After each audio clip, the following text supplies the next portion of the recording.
আমাদের পুরো অস্তিত্বের মূলে যা রয়েছে তা হলো জল। কিন্তু আমরা কি কখনো একটু থেমে ভেবে দেখেছি যে এই সাধারণ কাজটার ভেতরেও একটা শিল্প লুকিয়ে থাকতে পারে? চলুন আজ সেই শিল্পের গভীরে যাওয়া যাক। আমাদের অনেকের সাথেই তো এমনটা হয়, তাই না? দিনের পর দিন একটা নেয়বেশিমুখ ক্লান্তি, একটা অস্বস্তি, সবকিছু ঠিকঠাক থাকার পরও যেন কিছু একটা ঠিক নেই। কিন্তু এর আসল কারণটা কি তা খুঁজে পাওয়া যায় না। আমরা হয়তো এর পেছনে অনেক বড় বড় কারণ খুঁজি, কিন্তু কি হবে যদি বলি সমাধানটা লুকিয়ে আছে আমাদের সবচেয়ে সাধারণ, সবচেয়ে অবহেলিত একটা অভ্যাসের মধ্যে। হ্যাঁ, জল পান করার কথাই বলছি, যে কাজটা আমরা এতটাই স্বাভাবিকভাবে করি যে এর পদ্ধতি নিয়ে কখনো কোনো প্রশ্নই তুলি না। আমাদের দৈনন্দিন জীবনের অনেক শারীরিক সমস্যার পেছনে একটা অদেখা কারণ লুকিয়ে থাকে, আর সেটা হলো ভুল পদ্ধতিতে জল পান করা। এই যে সমস্যাগুলো দেখুন, ত্বকের সমস্যা, অ্যাসিডিটি, হজমের গোলমাল, এগুলো যেন আমাদের জীবনের একটা অংশই হয়ে গেছে। কিন্তু জানলে অবাক হবেন, এর অনেকগুলোর পেছনেই একটা নীরব কারণ হতে পারে আমাদের জল পান করার ভুল অভ্যাস। এটা আসলেই ভাবার মতো একটা বিষয়। প্রায় 90% মানুষই নাকি ভুল উপায়ে জল পান করে। তার মানে সমস্যাটা যতটা ব্যক্তিগত মনে হয় তার চেয়েও অনেক বেশি ব্যাপক। আর এখানেই তৈরি হয় জলের প্যারাডক্স বা বিরোধাভাস। আমরা সবসময় শুনে এসেছি বেশি জল খাওয়া মানেই ভালো থাকা, কিন্তু সত্যিটা কি আসলেই তাই? এই স্লাইডটাই পুরো ব্যাপারটা পরিষ্কার করে দিচ্ছে। আমাদের বিশ্বাস কি যত বেশি জল তত ভালো, কিন্তু বাস্তবতা হলো অতিরিক্ত জল, বিশেষ করে খুব দ্রুত পান করলে, তা আমাদের শরীরকে পুষ্ট করার বদলে যেন ডুবিয়ে দেয়। ঢকঢক করে জল পান করলে শরীর সেটা গ্রহণই করতে পারে না, বরং হতবম্ব হয়ে পড়ে। এর একটা ডাক্তারি নামও আছে, যাকে বলে ওয়াটার ইনটক্সিকেশন।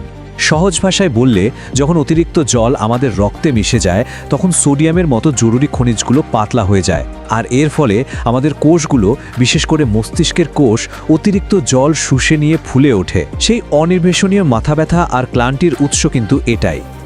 তাহলে এর সমাধান কি?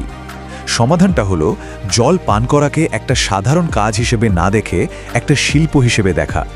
চলুন হাইড্রেশনের এই শিল্পটা একটু শেখা যাক। এটাই হলো মূল কথা। কতটুকু জল পান করা হচ্ছে তার থেকেও অনেক বেশি জরুরি হলো কিভাবে এবং কখন জল পান করা হচ্ছে।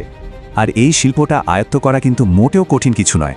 এর জন্য দরকার শুধু 5টা সহজ নিয়মকে আমাদের জীবনের একটা অংশ করে নেওয়া। এই 5টা নিয়ম খুবই সহজ, কিন্তু অবিশ্বাস্যভাবে কার্যকর। চলুন প্রত্যেকটা নিয়ম একটু বিস্তারিতভাবে জেনে নিই। প্রথম আর সবচেয়ে জরুরি নিয়মটা হলো দাঁড়িয়ে বা তাড়াহুড়ো করে ঢকঢক করে জল পান না করা। সবসময় বসে ধীরে ধীরে চুমুক দিয়ে জল পান করা উচিত। এতে আমাদের মুখের লালার মধ্যে থাকা এনজাইম জলের সাথে মিশে পেটে যায়, যা হজমে সাহায্য করে। একটা সংখ্যা মনে রাখলে সুবিধা হবে, 300 মিলিলিটার।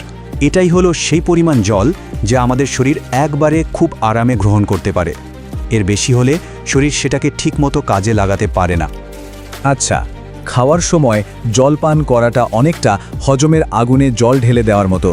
এটা আমাদের পাচক রসকে পাতলা করে দেয় আর হজমের প্রক্রিয়াটাকে ধীর করে দেয়। তাই নিয়মটা খুব সহজ, খাবারের অন্তত 30 মিনিট আগে বা পরে জল পান করা, সাথে নয়। জল পান করার জন্য একটা দৈনন্দিন রুটিন বা ছন্দ তৈরি করাটা খুব জরুরি। এটা নিশ্চিত করে যে শরীর সারাদিন ধরে ঠিকমতো হাইড্রেটেড থাকছে, হঠাৎ করে অনেকটা জল খেয়ে ফেলার দরকার পড়ছে না।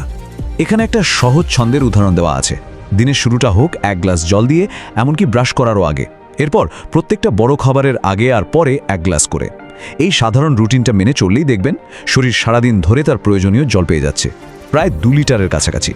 ঠিক যেমন জল পান করার কিছু সঠিক সময় আছে, তেমনই কিছু ভুল সময়ও কিন্তু আছে। এই সময়গুলোতে জল পান করা এড়িয়ে চলাই ভালো। যেমন ধরুন, খাবারের ঠিক সাথে সাথে বা শৌচাগার থেকে বেরিয়েই জল পান করা। আবার ঘুমোতে যাওয়ার ঠিক আগেও জল পান না করাই ভালো। আর হ্যাঁ, খুব বেশি শরীরচর্চার পর শুধু জল নয়, শরীরের ইলেকট্রোলাইটেরও দরকার হয়, তাই তখন সেদিকেও খেয়াল রাখতে হবে। আর সবশেষে হলো জলের তাপমাত্রা। বরফ ঠান্ডা জল হয়তো সাময়িক একটা আরাম দেয়, কিন্তু এটা আমাদের শরীরের ভেতরের সিস্টেমের জন্য একটা বড় ধাক্কার মতো। এটা হজম প্রক্রিয়াকেও ধীর করে দেয়।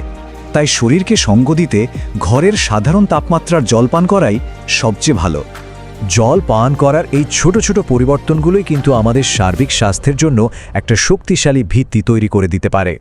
কথাটা খুব সত্যি, যখন সঠিক উপায়ে জল পান করা শুরু করা হয় তখন শুধু শরীর নয়, ত্বক, চুল এমনকি মনও এর জন্য ধন্যবাদ জানায়।